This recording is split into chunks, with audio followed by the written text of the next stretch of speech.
A blessed new year to all of you, my friends, brothers and sisters. My name is Denmark and welcome to Pathways of Hope. The gospel reading for today is taken from John chapter 1 verses 43 to 51. It says, "The next day Jesus decided to go to Galilee. He found Philip and said to him, 'Follow me.' Now Philip was from Bethsaida, the city of Andrew and Peter. Philip found Nathanael and said to him, 'We have found of him of whom Moses in the law and also the prophets wrote, Jesus of Nazareth, the son of Joseph.' Nathanael said to him, 'Can anything good come out of Nazareth?' Philip said to him, 'Come and see.'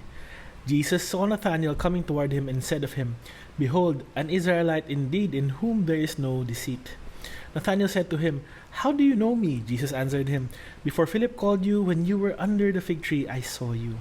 Nathanael answered him, 'Rabbi, you are the Son of God, you are the King of Israel.'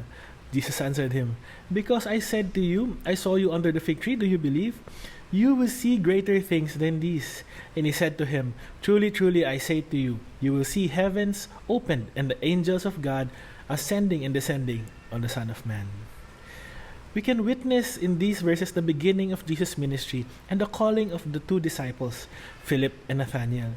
For one thing, it's evident that both men had been students of the Old Testament prior to meeting Jesus. They had studied the law of Moses and read the prophets, but rather than just being casual readers, Philip and Nathanael had become passionate about the Word of God, even developing an interest in the prophecies of the promised Messiah. Like many in Israel, this was something or someone they were eagerly waiting or even searching for. Furthermore, both Philip and Nathanael had studied the Word of God on their own. Unlike the Pharisees and religious scholars, during their time, these men were not academic elites. As common tradesmen, their study of Old Testament would have been something they had undertaken as both a hobby and a passion, not just a profession. So, when Jesus appeared to Philip, he quickly identified him as the chosen Messiah and the one he and Nathanael had read about in the Old Testament. And what did Philip do? He immediately and excitedly went to tell Nathanael that the Messiah had come. Nathanael initially responds with skepticism, asking if anything good can come out of Nazareth.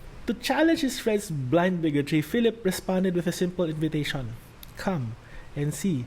In this instance, Nathanael's prejudice was confronted with the obvious, observable, and undeniable truth of who Jesus was. It is here that Jesus came to Nathanael. Knowing Nathanael's heart, Jesus greeted his would-be disciple not with chastisement or contempt, but rather with a remarkable compliment of his character.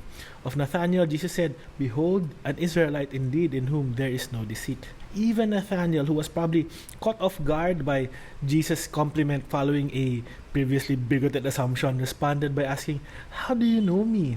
To this, Jesus replied, "Before Philip called you, you were under the fig tree. I saw you." Indeed, Jesus saw Nathanael for who he was, the good, the bad, the ugly. Jesus knew Nathanael's heart. He knew his passion. He knew his prejudice. He knew that he had longed to know God, sitting alone under the fig tree to study his word. Despite his flaws, if there was one thing Nathanael wasn't, it was a hypocrite. He hadn't put on a show or pretended to be something he was not to impress anyone, let alone Jesus. In Nathanael, Christ had found a genuine and authentic believer. There was nothing fake or insincere about him. What he saw, what was he got? Despite Nathanael's initial prejudice, Jesus saw through the sinful, the imperfect, and the ordinary to the eager heart of one who was willing to leave everything behind to follow him. This was one Jesus could transform and equip for his glory. By the grace of God, Nathanael was chosen to follow Christ. The most remarkable thing about his calling was that he had simply said yes. This story emphasizes several key themes. Firstly, it highlights the personal nature of Jesus' call. Jesus doesn't just call people in a generic way. He knows them intimately. This speaks to the divine knowledge and personal relationship Jesus offers to those who follow him. Secondly, Nathanael's initial skepticism is relatable for us today. Sometimes we may question or doubt the significance of certain events or individuals, yet when we open ourselves to the possibility of encountering Jesus, we may be surprised by the depth of the connection we can experience. And thirdly, Jesus' response to Nathanael underscores the power of belief. Jesus tells Nathanael that he will see greater things than these.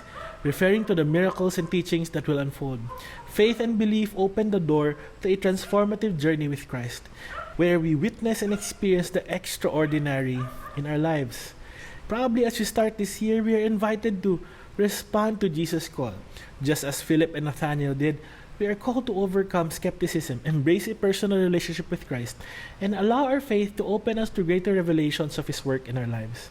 Like Nathanael, we may be surprised by the depth of knowledge and connection that Jesus offers, and through faith, we can witness the extraordinary and transformative power of His presence. And Jesus promised to all of us, we will see greater things than these. Have you been blessed by today's reflection? Please like and share this with your friends and loved ones. Again, my name is Denmark Gilisanya, and have a blessed day.